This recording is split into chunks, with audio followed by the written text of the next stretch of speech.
हर हर महादेव। सांब सदाशिव सांब सदाशिव सांब सदाशिव सांब सदाशिव।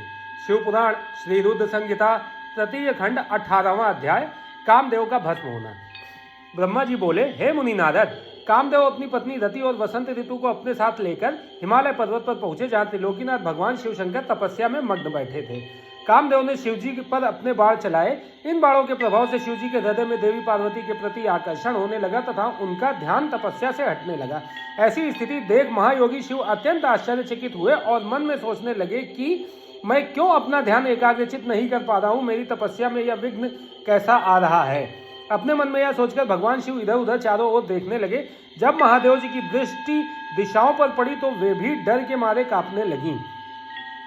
तभी भगवान शिव की दृष्टि सामने छुपे हुए कामदेव पर पड़ी। उस समय काम पुनः बाण छोड़ने वाले थे। उन्हें देखते ही शिवजी को बहुत क्रोध आ गया। इतने में काम ने अपना बाण छोड़ दिया, परंतु क्रोधित हुए शिवजी पर उसका कोई प्रभाव नहीं हो सका। वह बाण शिवजी के पास आते ही शांत हो गया। तब अपने बाण को बेकार हुआ देखकर कामदेव डर से कांपने लगे और इंद्र आदि देवताओं को याद करने लगे। सभी देवतागण वहां आ पहुंचे और महादेव जी को प्रणाम करके उनकी भक्ति भाव से स्तुति करने लगे। जब देवतागण उनकी स्तुति कर ही रहे थे, तभी भगवान शिव के मस्तक के बीचों बीच स्थित तीसरा नेत्र खुला और उसमें से आग निकलने लगी। वह आग आकाश में ऊपर उड़ी और अगले ही पल पृथ्वी पर गिर पड़ी, फिर चारों ओर गोले में घूमने लगी। इससे पूर्व कि इंद्रदेव या अन्य देवता भगवान शिव से क्षमा याचना कर पाते, उस आग ने वहां खड़े कामदेव को जलाकर भस्म कर दिया। कामदेव के मर जाने से देवताओं को बड़ी निराशा व दुख हुआ। वे यह देखकर बड़े व्याकुल हो गए कि काम उनकी वजह से ही शिवजी के क्रोध का भागी बना। कामदेव के अग्नि में जलने का दृश्य देखकर वहां उपस्थित देवी पार्वती और उनकी सखियां भी अत्यंत भयभीत हो गईं। उनका शरीर जड़ हो गया, जैसे शरीर का खून सफेद हो गया हो। पार्वती अपनी सखियों के साथ तुरंत अपने घर की ओर चली गई। कामदेव की पत्नी रति तो मूर्छित होकर गिर पड़ी। मूर्छित उठने पर वह जोर जोर से विलाप करने लगी, अब मैं क्या करूं, कहां जाऊं, देवताओं ने मेरे साथ बहुत बुरा किया, जो मेरे पति को यहाँ भेजकर शिवजी के क्रोध की अग्नि में भस्म करा दिया। हे स्वामी, हे प्राण प्रिय, ये आपको क्या हो गया। इस प्रकार देवी रोती बिलखती हुई अपने सिर के बालों को जोरों से नोचने लगी। उनके करुण क्रंदन को सुनकर समस्त चराचर जीव भी अत्यंत दुखी हो गए। तत्पश्चात इंद्र आदि देवता वहां देवी रति को धैर्य देते हुए उन्हें समझाने लगे। देवता बोले, हे देवी, आप अपने पति कामदेव के शरीर की भस्म का थोड़ा सा अंश अपने पास रख लो और अनावश्यक भय से मुक्त हो जाओ। त्रिलोकीनाथ करुणानिधान शिवजी अवश्य ही कामदेव को पुनः जीवित कर देंगे, तब तुम्हें पुनः कामदेव की प्राप्ति हो जाएगी। वैसे भी संसार में सब कुछ पूर्व निश्चित कर्मों के अनुसार ही होता है, अतः आप दुख को त्याग दें, भगवान शिव अवश्य ही कृपा करेंगे। इस प्रकार देवी रति को अनेक आश्वासन देकर सभी देवता शिवजी के पास गए और उन्हें प्रणाम करते हुए कहने लगे, हे भक्तवत्सल, हे त्रिलोकीनाथ भगवान, आप कामदेव के ऊपर अपने क्रोध पर पुनः विचार अवश्य करिए। कामदेव यह कार्य अपने लिए नहीं कर रहे थे, इसमें उनका निजी स्वार्थ कतई नहीं था। हे भगवान, हम सभी तारकासुर के सताए हुए थे, उसने हमारा राज्य छीनकर हमें स्वर्ग से निष्कासित कर दिया था, इसलिए तारकासुर का विनाश करने के लिए ही कामदेव ने यह कार्य किया। आप कृपा करके अपने क्रोध को शांत करें और रोती बिलखती कामदेव की पत्नी रति को समझाने की कृपा करें, उसे सांत्वना दें, अन्यथा हम यही समझेंगे कि आप हम सभी देवताओं और मनुष्यों का संहार करना चाहते हैं। हे प्रभु, कृपा कर रति का शोक दूर करें। तब सदाशिव बोले, हे देवगणों, हे ऋषियों, मेरे क्रोध के कारण मैंने कामदेव को अपने तीसरे नेत्र से भस्म कर दिया है। जो कुछ हो गया है उसको अब बदला नहीं जा सकता, परंतु कामदेव का पुनर्जन्म अवश्य होगा। जब विष्णु भगवान श्री कृष्ण का अवतार लेंगे और रुक्मणी को अपनी पत्नी के रूप में स्वीकारेंगे, तब देवी रुक्मणी के गर्भ से श्री कृष्ण के पुत्र के रूप में कामदेव जन्म लेंगे। उस समय कामदेव प्रद्युमन नाम से जाने जाएंगे। प्रद्युमन के जन्म के तुरंत बाद ही शंबर नाम का असुर उसका अपहरण कर लेगा और उसे समुद्र में फेंक देगा। देवी रति, तब तुम्हें शंबक के नगर में ही निवास करना होगा। वहीं पर तुम्हें अपने पति कामदेव की प्रद्युमन के रूप में प्राप्ति होगी। वहीं पर प्रद्युमन के द्वारा शंबरासुर का वध होगा।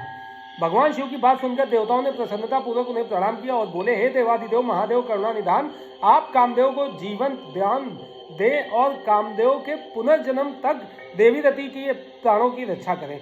देवताओं की यह बात सुनकर करुणा निधान भगवान शिव ने कहा कि मैं कामदेव को अवश्य ही जीवित कर दूंगा, वह मेरा गण होकर आनंद पूर्वक जीवन व्यतीत करेगा। अब तुम सब निश्चिंत होकर अपने अपने धाम को जाओ। ऐसा कहकर महादेव जी भी वहां से अंतर ध्यान हो गए। उनके कहे वचनों से देवताओं की सभी शंकाएं दूर हो गई। तत्पश्चात देवताओं ने कामदेव की पत्नी रति को अनेकों आश्वासन दिए और फिर अपने धाम को चले गए। देवी रति भी शिव आज्ञा के अनुसार शंबर नगर को चली गई और वहां पहुंचकर अपने प्रियतम के प्रकट होने की प्रतीक्षा करने लगी। हर हर महादेव, सांब सदाशिव, सांब सदाशिव, सांब सदाशिव, सांब सदाशिव। 19वां अध्याय, शिव क्रोधाग्नि की शांति। ब्रह्मा जी बोले, हे नारद जी, जब भगवान शंकर ने अपना तीसरा नेत्र खोलकर उसकी अग्नि से कामदेव को भस्म कर दिया तो इस त्रिलोक के सभी चराचर जीव डर के मारे कांपने लगे और भय मुक्ति और महादेव जी के क्रोध को शांत कराने के लिए मेरे पास बड़ी आशा के साथ आए। उन्होंने मुझे अपने कष्टों और दुखों से अवगत कराया। तब सब कुछ जानकर मैं भगवान शंकर के पास पहुंचा। वहां पहुंचकर मैंने देखा कि भगवान शंकर का क्रोध 7वें आसमान पर था। वे भयंकर क्रोध की अग्नि में जल रहे थे। मैंने उस धधकती अग्नि को शिवजी की कृपा से अपने हाथ में पकड़ लिया और समुद्र के पास पहुंचा। मुझे अपने पास आया देखकर समुद्र ने पुरुष रूप धारण किया और मेरे पास आ गए और बोले, हे विधाता, हे ब्रह्मा जी, मैं आपकी क्या सेवा करूं? यह सुनकर ब्रह्मा जी कहने लगे, हे सागर, भगवान शिव शंकर ने अपने तीसरे नेत्र की अग्नि से कामदेव को भस्म कर दिया है। इस क्रोधाग्नि से पूरा संसार जलकर राख हो सकता है। इसी कारण मैं इस क्रोधाग्नि को रोककर आपके पास लेकर आया हूँ। हे सिंधुराज, मेरी आपसे विनम्र प्रार्थना है कि सृष्टि के प्रलय काल तक आप इसे अपने अंदर धारण कर लें। जब मैं आपसे इसे मुक्ति करने के लिए कहूँ तभी आप इस शिव क्रोधाग्नि का त्याग करना। आपको ही इसे भोजन और जल प्रदान प्रतिदिन देना होगा तथा इसे अपने पास धरोहर के रूप में सुरक्षित रखना होगा। इस प्रकार मेरे कहे अनुसार समुद्र ने क्रोधाग्नि को अपने अंदर धारण कर लिया। उसके समुद्र में प्रविष्ट होते समय पवन के साथ बड़े बड़े आग के गोलों के रूप में क्रोधाग्नि समुद्र के पास धरोहर के रूप में सुरक्षित हो गई। तत्पश्चात मैं अपने लोक वापस लौट आया। हर हर महादेव, सांब सदाशिव, सांब सदाशिव, सांब सदाशिव, सांब सदाशिव, सांब सदाशिव। 20वां अध्याय, शिवजी के बिछोह से पार्वती का शोक। ब्रह्मा जी कहते हैं, नारद, जब भगवान शिव ने अपना तीसरा नेत्र खोलकर उसकी अग्नि से कामदेव को भस्म कर दिया तब मैंने उस क्रोधाग्नि से भयभीत देवताओं सहित सभी प्राणियों को भय से मुक्त कराने के लिए उस अग्नि को शिव की आज्ञा से पकड़ लिया और उसे लेकर मैं समुद्र तट की ओर चल पड़ा। समुद्र को उस क्रोधाग्नि को सौंपकर मैं वापस अपने धाम लौट गया। तब पूरा जगत भयमुक्त होकर पहले की भांति प्रसन्न हो गया। नारद जी ने ब्रह्मा जी से पूछा, हे दयानिधे, आप मुझे यह बताइए कि कामदेव के भस्म हो जाने पर पार्वती देवी ने क्या किया? वे अपनी सखियों के साथ कहाँ गईं? हे प्रभु, कृपया मुझे इस बारे में बताइए। नारद जी के यह वचन सुनकर ब्रह्मा जी बोले, भगवान शंकर के तीसरे नेत्र से उत्पन्न अग्नि ने कामदेव को जलाकर भस्म कर दिया। तब पूरा आकाश गूंजने लगा। यह दृश्य देखकर देवी पार्वती और उनकी सखियां डर कर अपने घर को चली गईं। वहां पहुंचकर पार्वती जी ने सारा हाल अपने माता पिता को बताया, जिसे सुनकर उन्हें बड़ा आश्चर्य हुआ। अपनी पुत्री को विवल देखकर हिमालय को बहुत दुख हुआ। हिमालय ने पार्वती के आंसुओं को पोंछकर कहा, पार्वती, डरो मत और रो मत। तब हिमालय ने अपनी पुत्री को अनेकों प्रकार से सांत्वना दी। कामदेव को भस्म करने के उपरांत शिवजी वहां से अंतर ध्यान हो गए। तब शिवजी को वहां ना पाकर पार्वती अत्यंत व्याकुल हो गई। उनकी नींद और चैन जाते रहे। वे दुखी और बेचैन रहने लगी। उन्हें कहीं भी सुख शांति का अनुभव नहीं होता था। तब उन्हें अपने रूप के प्रति भी शंका होती थी। पार्वती सोचती कि क्यों मैंने अपनी सखियों द्वारा समझाने पर भी कभी ध्यान नहीं दिया। देवी पार्वती सोते जागते, खाते पीते, नहाते धोते, चलते फिरते और अपनी सखियों के साथ होते हुए भी सिर्फ महादेव जी का ही ध्यान और चिंतन करती थी। इस प्रकार उनका मन शिवजी के बिछोह की वेदना सहन नहीं कर पा रहा था। वे शारीरिक रूप से अपने पिता के घर और हृदय से भगवान शंकर के पास रहती थी। शोक में डूबी पार्वती बार बार मूर्छित हो जाती थी। इससे गिरिराज, हिमालय और उनकी पत्नी मैना बहुत दुखी रहते थे। वे पार्वती को समझाने की बहुत कोशिश करते थे, परंतु पार्वती का ध्यान शिवजी की ओर से जरा भी नहीं हटता था। हे देवर्षि नारद, एक दिन देवराज इंद्र की इच्छा से आप घूमते हुए हिमालय पर्वत पर आए। तब शैलराज हिमालय ने आपका बहुत आदर सत्कार किया और आपका कुशल मंगल पूछा। आपको उत्तम आसन पर बिठाकर हिमालय ने सारा वृत्तांत सुनाया। हिमालय ने बताया कि किस प्रकार पार्वती जी ने महादेव जी की सेवा आरंभ की। इसके बाद अपनी पुत्री के शिव पूजन से लेकर कामदेव के भस्म होने तक की सारी कथा आपको सुनाई।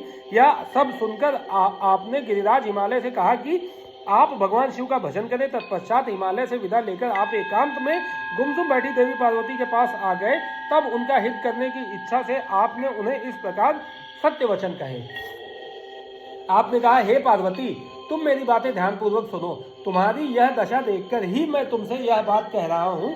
तुमने हिमालय पर्वत पर पधारे महादेव जी की सेवा की, परंतु तुम्हारे मन में कहीं न कहीं अहंकार का वास हो गया था। शिव भक्त वत्सल हैं, वे अपने भक्तों पर सदैव अपनी कृपा दृष्टि बनाए रखते हैं। वे विदग्ध और महायोगी हैं। तुम्हारे अंदर उत्पन्न हुए अभिमान को तोड़ने के लिए ही सदाशिव ने ऐसा किया है।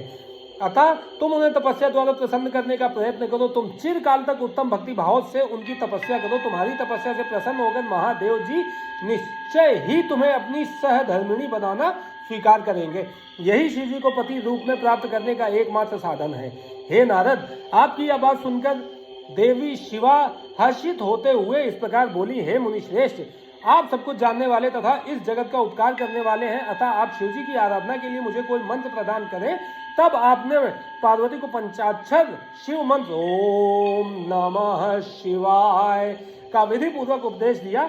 इसके प्रभाव का वर्णन करते हुए आपने कहा, यह मंत्र सब मंत्रों का राजा है और सभी कामनाओं को पूरा करने वाला है। यह मंत्र भगवान शिव को बहुत प्रिय है। यह साधक को भोग और मोक्ष प्रदान करने वाला है। इस पंचाक्षर मंत्र का विधि पूर्वक व नियम पूर्वक जप करने से शिवजी के साक्षात दर्शन होते हैं। देवी, इस मंत्र का विधि पूर्वक जाप करने से तुम्हारे आराध्य देव करुणानिधान भगवान शिव शीघ्र ही तुम्हारे समक्ष प्रकट हो जाएंगे। अतः तुम शुद्ध हृदय से शिवजी के चरणों का चिंतन करती हुई इस महामंत्र का जाप करो। इससे तुम्हारे आराध्य देव संतुष्ट होकर तुम्हें दर्शन देंगे। अब देवी पार्वती, तुम इस मंत्र को जपते हुए शिवजी की तपस्या करो। इससे महादेव जी वश में हो जाते हैं। उत्तम भाव से की गई तपस्या से ही मनोवांछित फलों की प्राप्ति होती है। ब्रह्मा जी बोले, नारद, तुम भगवान शिव के प्रिय भक्त हो। तुम अपनी इच्छा अनुसार जगत में भ्रमण करते हो। तुमने देवी पार्वती को सभी कुछ समझाकर देवताओं के हित का कार्य किया। तत्पश्चात तुम स्वर्ग लोक को चले गए। तुम्हारी बात सुनकर देवी पार्वती बहुत प्रसन्न हुई। हर हर महादेव। सांब सदाशिव, सांब सदाशिव, सांब सदाशिव, सांब सदाशिव। 21वां अध्याय, पार्वती की तपस्या। ब्रह्मा जी बोले, हे देवर्षि नारद, जब तुम पंचाक्षर मंत्र का उपदेश देकर उनके घर से चले आए तो देवी पार्वती मन ही मन बहुत प्रसन्न हुई, क्योंकि उन्हें महादेव जी को पति रूप में प्राप्त करने का साधन मिल गया था। वे जान नहीं थी कि त्रिलोकीनाथ भगवान शिव को सिर्फ उनकी तपस्या करके ही जीता जा सकता है। तब मन ही मन तपस्या करने का निश्चय करके पार्वती अपने पिता हिमराज और माता मैना से बोली कि मैं शिव जी की तपस्या करना चाहती हूँ। तब के द्वारा ही मेरे शरीर, स्वरूप, जन्म एवं वंश आदि की कृत्यता होगी। इसलिए आप मुझे तप करने की आज्ञा प्रदान करें। उनकी तप करने की बात सुनकर पिता हिमालय ने सहर्ष आज्ञा प्रदान कर दी, परंतु माता मैना ने उन्हें घर से दूर वनों में जाकर तपस्या करने से रोका। पार्वती को रोकते हुए मैना के मुंह से माँ शब्द निकले। तभी से उनका नाम उमा हो गया। पार्वती के हट के सामने मैना कुछ न कर सकी। तब खुशी से उन्होंने पार्वती को तपस्या करने की आज्ञा प्रदान कर दी। तत्पश्चात माता पिता की आज्ञा पाकर देवी पार्वती खुशी से मन में शिवजी का स्मरण करते हुए अपनी सखियों को साथ लेकर तपस्या करने के लिए चली गईं। रास्ते में पार्वती ने सुंदर वस्तुओं को त्याग दिया तथा वल्कल और मृग चर्म को धारण कर लिया। उत्तम वस्तुओं का त्याग करने के उपरांत देवी गंगोत्री नामक तीर्थ की ओर चल दी, जिस स्थान पर भगवान शंकर ने घोर तपस्या की थी और जहां शिवजी ने कामदेव को भस्म कर दिया था, वह स्थान गंगावतरण तीर्थ के नाम से प्रसिद्ध है। वहीं पर देवी पार्वती ने तप करने का निश्चय किया। गौरी के यहाँ तपस्या करने से ही यह पर्वत गौरी शिखर के नाम से प्रसिद्ध हुआ।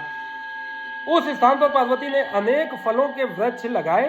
तत्पश्चात पृथ्वी को शुद्ध करके वेदी बनाकर अपनी इंद्रियों को वश में करके मन को एकाग्र कर कठिन तपस्या करनी आरंभ कर दी। ऐसी तपस्या ऋषि मुनियों के लिए भी दुष्कर थी। भयंकर गर्मी के दिनों में पार्वती अपने चारों ओर अग्नि जलाकर बीच में बैठकर ओम नमः शिवाय का जाप करती थी।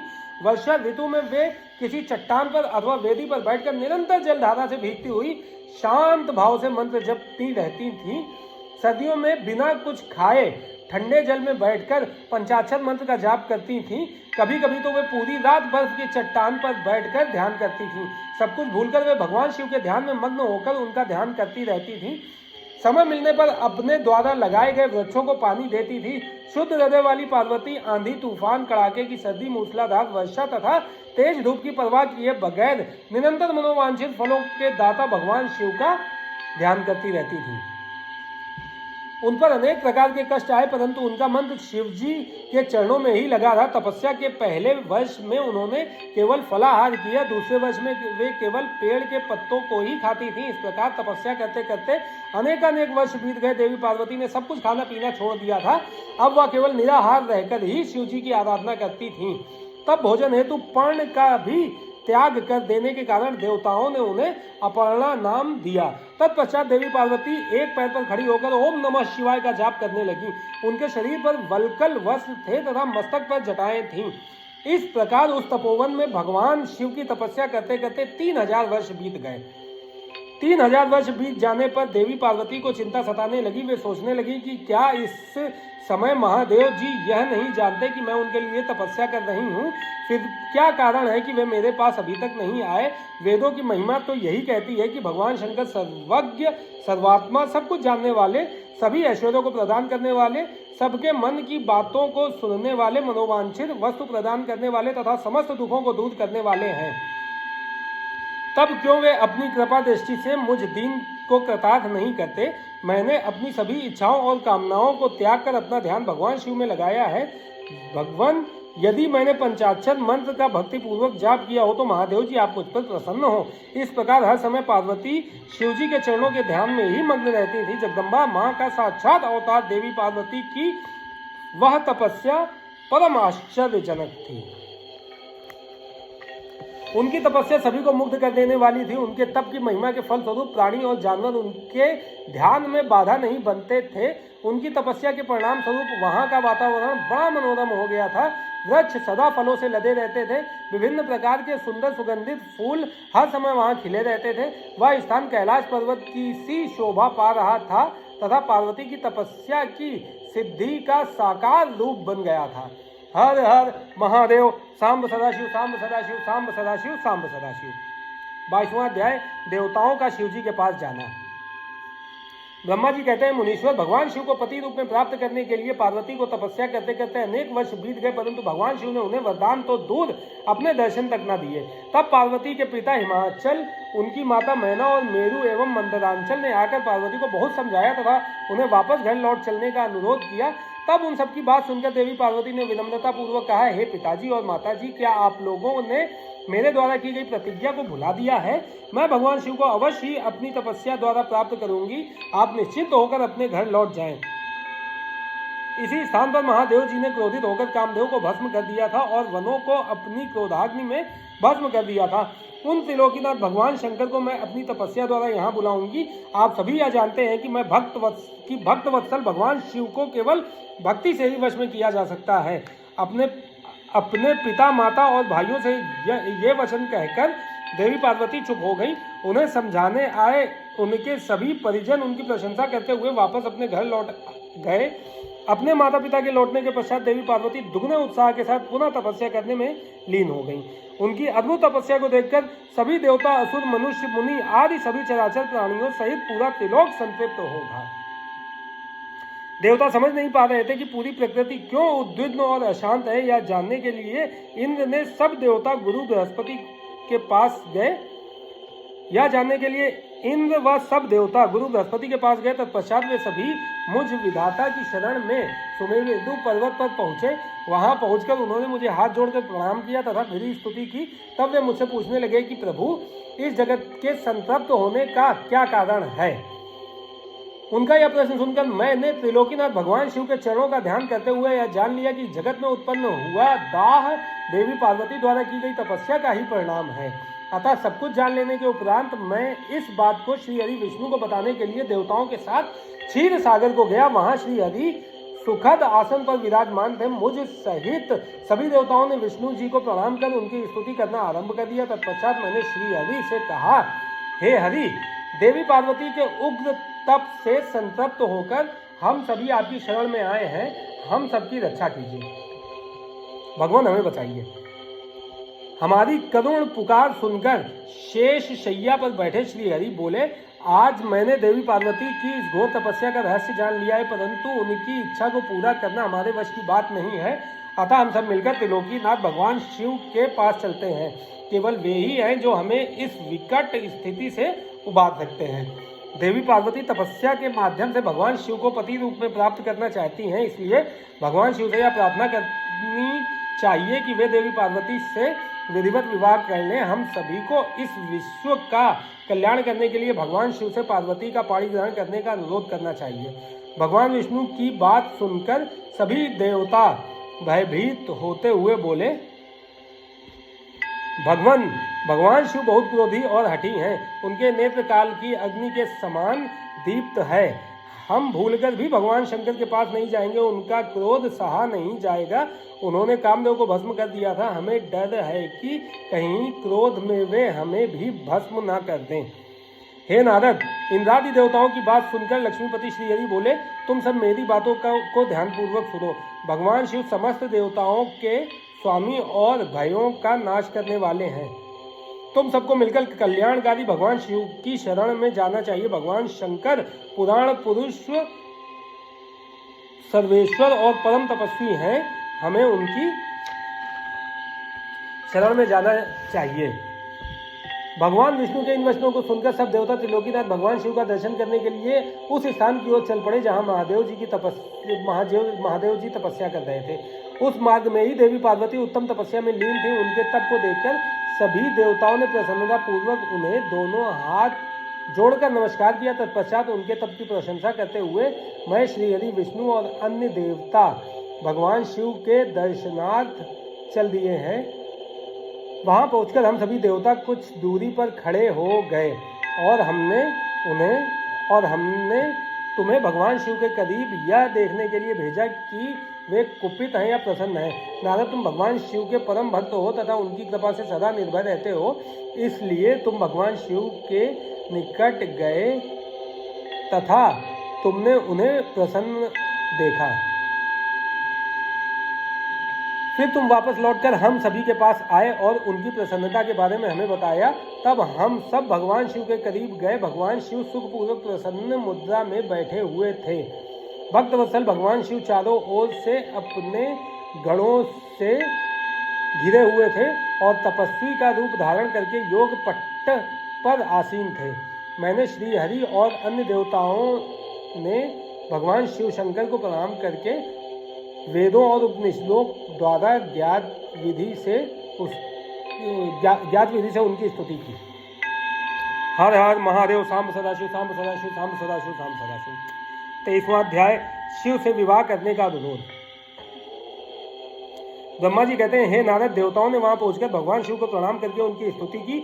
वहां उपस्थित नंदीश्वर भगवान शिव से बोले, प्रभु, देवता और मुनि संकट में पड़कर आपकी शरण में आए हैं। सर्वेश्वर, आप उनका उद्धार करें। दयालु नंदी के इन वचनों को सुनकर भगवान शिव ने धीरे धीरे आंखें खोली। समाधि से विरत होकर परम ज्ञानी परमात्मा भगवान शंकर देवताओं से बोले, हे ब्रह्मा जी, हे विष्णु एवं अन्य देवताओं, आप सब यहाँ एक साथ क्यों आए हैं? आपके आने का क्या प्रयोजन है? आप सभी को साथ देखकर लगता है कि अवश्य ही कोई महत्वपूर्ण बात है, अतः आप मुझे उस बात से अवगत कराएं।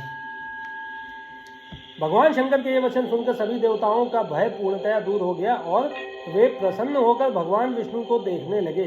तब श्री विष्णु सभी देवताओं का प्रतिनिधित्व करते हुए भगवान शिव से बोले, भगवान शंकर, तारकासुर नामक दानव ने हम सभी देवताओं को बहुत दुखी कर रखा है। उसने हमें अपने अपने स्थानों से भी निकाल दिया है। यही सब बताने के लिए हम सब देवता आपके पास आए हैं। भगवान, ब्रह्मा जी द्वारा प्राप्त वरदान के फलस्वरूप उस तारकासुर की मृत्यु आपके पुत्र के द्वारा ही निश्चित है। हे स्वामी, आप उस दुष्ट का नाश कर हम सबकी रक्षा करें, हम सबका उद्धार कीजिए। प्रभु, आप हिमालय पुत्री पार्वती का पाणी ग्रहण कीजिए। आपका विवाह ही हमारे कष्टों को दूर कर सकता है। आप भक्तवत्सल हैं। अपने भक्तों के दुखों को दूर करने के लिए आप देवी पार्वती से शीघ्र विवाह कर लीजिए। विष्णु जी के ये वचन सुनकर भगवान शिव बोले, देवताओं, यदि मैं आपके कहे अनुसार परम सुंदरी देवी पार्वती से विवाह कर लूं तो इस धरती पर सभी मनुष्य, देवता और ऋषि मुनि कामी हो जाएंगे। तब वे परमार्थ पद पर नहीं चल सकेंगे। देवी दुर्गा अपने विवाह से कामदेव को पुनः जीवित कर देंगी। मैंने कामदेव को भस्म करके देवताओं के हित का ही कार्य किया था। सभी देव निष्काम भाव से उत्तम तपस्या कर रहे थे ताकि विशिष्ट प्रयोजन को पूर्ण कर सकें। कामदेव के न होने से सभी देवता निर्विकार होकर शांत भाव से समाधि में ध्यान मग्न होकर बैठ सकेंगे। काम से क्रोध होता है, क्रोध से मोह हो जाता है और मोह के फलस्वरूप तपस्या नष्ट हो जाती है। इसलिए मैं तो आप सबसे भी यही कहता हूँ कि आप भी काम और क्रोध को त्याग कर तपस्या करें।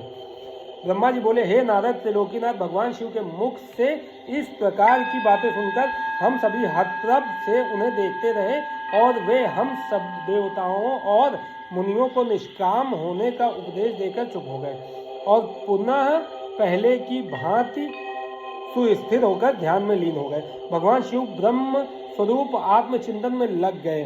श्री हरि विष्णु सहित अन्य देवताओं ने जब परमेश्वर शिव को ध्यान में देखा तब वे सब देवता नंदीश्वर से कहने लगे, नंदीश्वर जी, हम अब क्या करें? हमें भगवान शिव को प्रसन्न करने का कोई मार्ग सुझाइए। तब नंदीश्वर सभी देवताओं को संबोधित करते हुए बोले, आप भक्तवत्सल भगवान शिव की प्रार्थना करते रहो, वे सदैव ही अपने भक्तों के वश में रहते हैं। तब नंदीश्वर की बात सुनकर देवता पुनः भगवान शिव की स्तुति करने लगे। वे बोले, हे देवादिदेव, महादेव, करुणानिधान भगवान शिव शंकर, हम दोनों हाथ जोड़कर आपकी शरण में आए हैं। आप हम सबके सभी दुखों और कष्टों को दूर कीजिए और हम सबका उद्धार कीजिए। इस प्रकार देवताओं ने भगवान शिव की अनेकों बार स्तुति की। इसके बाद भी जब भगवान ने आंखें नहीं खोली तो सब देवता उनकी करुण स्वर में स्तुति करते हुए रोने लगे। तब श्री हरि विष्णु मन ही मन भगवान शिव का स्मरण करने लगे और करुण स्वर में अपना निवेदन करने लगे, देवताओं, मेरे और श्री हरि विष्णु के बार बार निवेदन करने पर भगवान शिव की तंद्रा टूटी और उन्होंने प्रसन्नता पूर्वक अपनी आंखें खोल दी। तब भगवान शिव बोले, तुम सब एक साथ यहाँ किस लिए आए हो? मुझे इससे अवगत कराओ। श्री हरि विष्णु बोले, हे देवेश्वर, हे शिव शंकर, आप सर्वज्ञ हैं, सबके अंतर्यामी ईश्वर हैं। आप तो सब कुछ जानते हैं। भगवान, आप हमारे मन की बात भी अवश्य ही जानते होंगे। फिर भी यदि आप हमारे मुख से सुनना चाहते हैं तो सुने। तारक नामक असुर आजकल बड़ा बलशाली हो गया है। वह देवताओं को अनेकों प्रकार के कष्ट देता है। इसलिए हम सभी देवताओं ने देवी जगदम्बा से प्रार्थना कर उन्हें गिरिराज हिमालय की पुत्री पार्वती के रूप में अवतार ग्रहण कराया है। इसलिए ही हम बार बार आपकी प्रार्थना कर रहे हैं कि आप देवी पार्वती को पत्नी रूप में प्राप्त करें। ब्रह्मा जी के वरदान के अनुसार भगवान शिव और देवी पार्वती का पुत्र ही तारकासुर का वध कर सके, हमें उसके आतंक से मुक्त करा सकता है।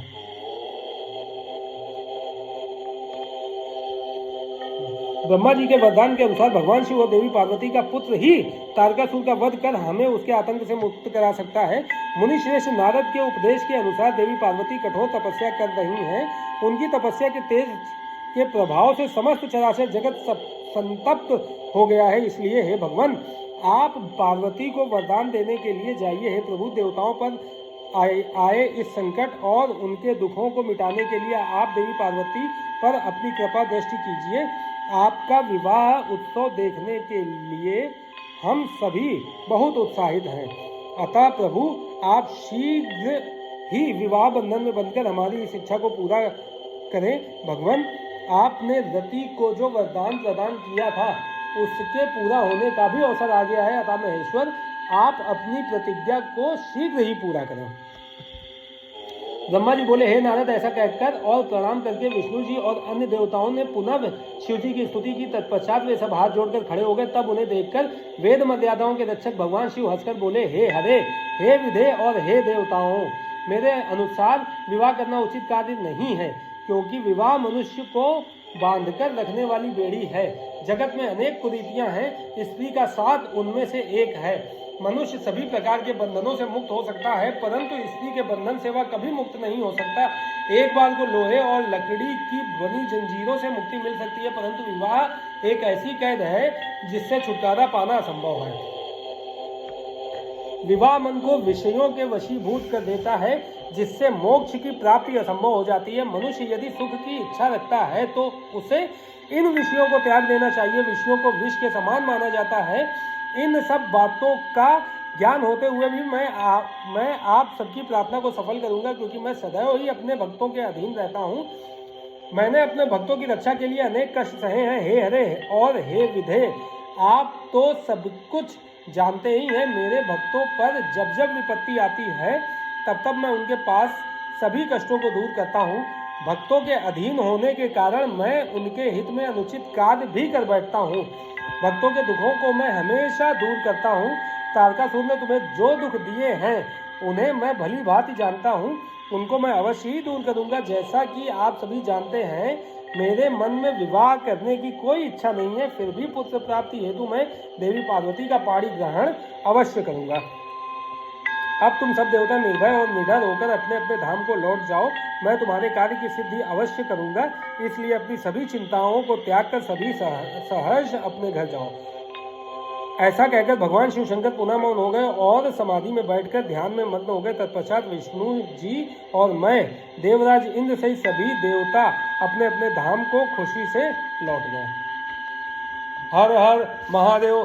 सांब सदाशिव, सांब सदाशिव, सांब सदाशिव, सांब सदाशिव।